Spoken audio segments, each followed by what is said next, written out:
So நம்ம இந்த வெபினாரில் நம்ம எதை பற்றி பார்க்க போகிறோம் அப்படின்னா, நம்ம வீக்கெண்ட்ஸில் வந்து ஃபோரெக்ஸில் எதுவும் டவுட்ஸ் உங்களுக்கு இருந்துச்சுன்னா அதை கிளாரிஃபை பண்ண போகிறோம். ப்ளஸ் வந்து நம்ம கண்டால வந்து புதுசாக வந்து ஒரு வெல்த் மேனேஜ்மெண்ட் சர்வீஸ் அப்படின்ற ஒன்று இன்ட்ரடியூஸ் பண்ணியிருக்கோம். ஸோ இப்போ உங்களுக்கு ஏதாவது கரன்சிஸ் அனாலிசிஸ் பண்ணணும் அப்படின்னா அந்த கரன்சிஸ் வந்து நீங்கள் ஜஸ்ட்டு வந்து இந்த இடத்துல நீங்கள் சேட் பாக்ஸில் போடலாம். இல்லை அப்படின்னா உங்களோட மைக்கை ஆன் பண்ணி கூட உங்களோட டவுட்ஸ் ப்ளஸ் கரன்சி ஏதாச்சும் அனலைஸ் பண்ணணுமா, லாஸ்ட் வீக் நீங்கள் ட்ரேட்ஸ் எடுத்து வந்து எதுவும் ஃபெயிலியர் ஆகிடுச்சா, ஸோ அதுக்கான ரீசன்ஸ் எதுவும் தெரிஞ்சுக்கணுமா அப்படின்ற விஷயங்கள் வந்து நீங்கள் கேட்டுக்கலாம். உங்களுக்கு டவுட் இருந்தால் கேட்கலாம். வேறு ஏதாவது கரன்சிஸ் அனலைஸ் பண்ணோம், இல்லை ஸ்டாக்ஸு, இண்டெக்ஸு, எனிதிங் எது வேணாலும் அனாலிசிஸ் பண்ணலாம் லைவாக.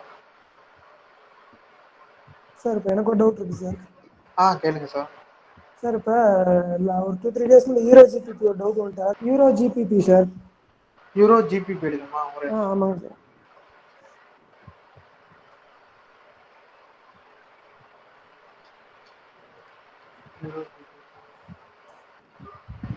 ஓகே, சேஞ்ச் ஆகும்போது நீங்கள் பை சைட் ட்ரேட் பண்ணீங்கன்னா உங்களுக்கு ஒரு நல்ல ப்ராஃபிட் கிடைக்கும்.